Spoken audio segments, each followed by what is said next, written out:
Shalom, salam sejahtera bagi kita semua. Assalamualaikum warahmatullahi wabarakatuh. Om Swastiastu, Namo Buddhaya, salam kebajikan.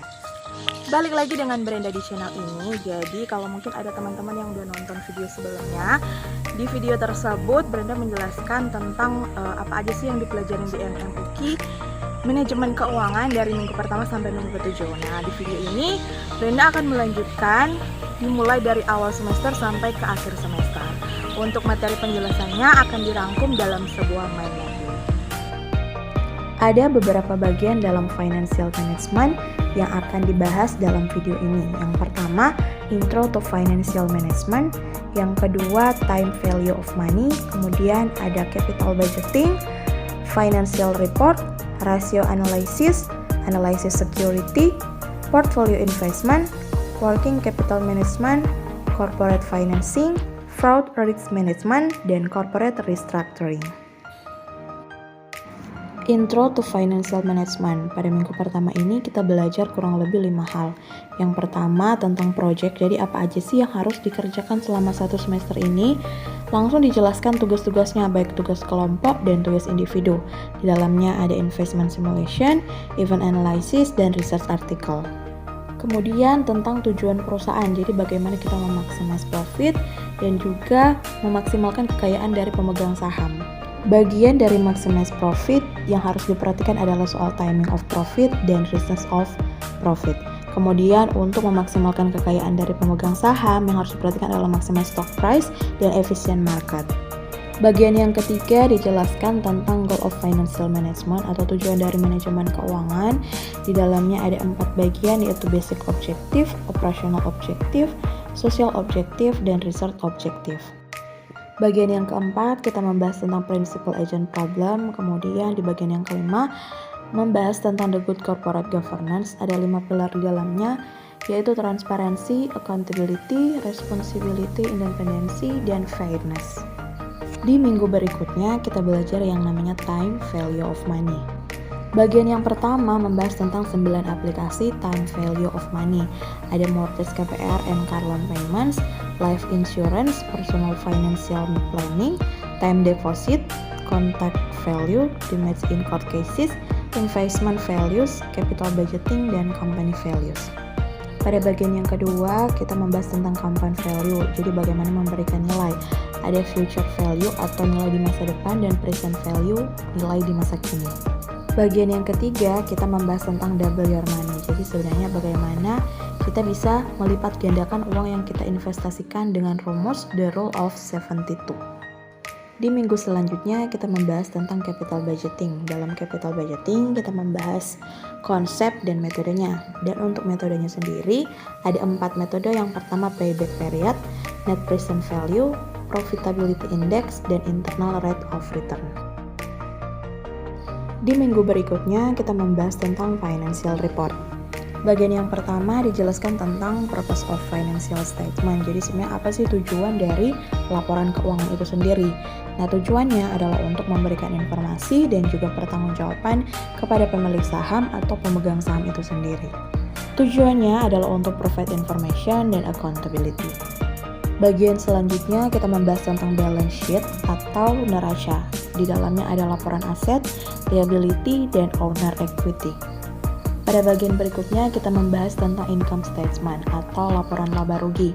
Ada yang namanya sales, gross profit, operating income, earning before taxes atau EBT, dan earning after taxes atau EAT. Pada bagian yang terakhir ada statement of cash flows atau arus kas. Di dalamnya kita membahas yang namanya aktivitas operasi, aktivitas investasi, dan aktivitas keuangan. Pada minggu berikutnya kita membahas tentang rasio analisis. Nah, apa aja sih yang dibahas di rasio analisis ini? Yang pertama ada liquidity ratio, efficiency ratio, leverage ratio, profitability ratio, dan DuPont system. Di minggu berikutnya kita membahas tentang analisis sekuritas. Ada 2 bagian di dalamnya, yaitu analisa fundamental dan analisa teknikal. Analisa fundamental ialah analisa yang didasarkan dengan kondisi suatu perusahaan, kondisi ekonomi, dan industri terkait. Analisa fundamental pada umumnya menggunakan indikator-indikator perusahaan yang tertera melalui laporan keuangan perusahaan seperti price to earning ratio, ada return to equity, dan lain-lainnya. Kemudian untuk analisa teknikal, ini adalah analisa yang berdasarkan pada data-data mengenai harga historis yang terjadi pada pasar saham. Dalam penerapan analisa teknikal, prediksi untuk membeli atau menjual saham dilakukan dengan melihat grafik historis pergerakan saham. Pada minggu berikutnya, kita membahas tentang portfolio investment. Portfolio investment ini terbagi dalam dua, yaitu jenis dan pertimbangan. Untuk jenisnya ada saham, obligasi, reksadana, dan properti. Dan untuk pertimbangannya sendiri adalah berdasarkan tujuan dan jangka waktu, profil usaha, modal, memberikan laporan tugas perusahaan masing-masing.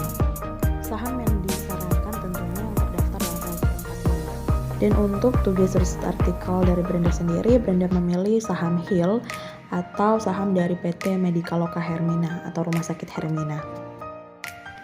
Di minggu berikutnya, kita membahas tentang working capital management. Ada 3 bagian di dalamnya. Yang pertama berkaitan dengan konsep, kemudian jenis, dan pengaruhnya. Untuk konsepnya ada kuantitatif, kualitatif, dan fungsional. Dari jenisnya ada permanen dan variabel. Kemudian faktor yang berpengaruh adalah tentang volume penjualan, musim dan siklus, teknologi, dan kebijakan perusahaan. Minggu berikutnya kita membahas tentang corporate financing. Nah, corporate financing ini membahas mengenai pemeliharaan dan penciptaan nilai ekonomis atau kekayaan. Kemudian ada cakupan corporate financing, yaitu yang pertama investasi, sumber pembiayaan, modal pengaturan keuangan. Pada minggu berikutnya kita mempelajari tentang fraud risk management. Fraud risk management ini merupakan proses proaktif yang bertujuan untuk mengidentifikasi dan mengatasi kerentanan atas penilaian yang dilakukan pihak internal ataupun eksternal. Kemudian ada fraud triangle yang terdiri dari opportunity, pressure, dan rasionalisasi. Di minggu yang terakhir kita membahas tentang corporate restructuring. Corporate restructuring ini adalah upaya penambahan kembali perusahaan agar dapat beradaptasi dengan berbagai perusahaan lingkungan bisnis yang sedang berlangsung. Oke, jadi itu dia tadi rangkuman materi pembelajaran mata kuliah manajemen keuangan MMUKI dari awal semester sampai akhir semester.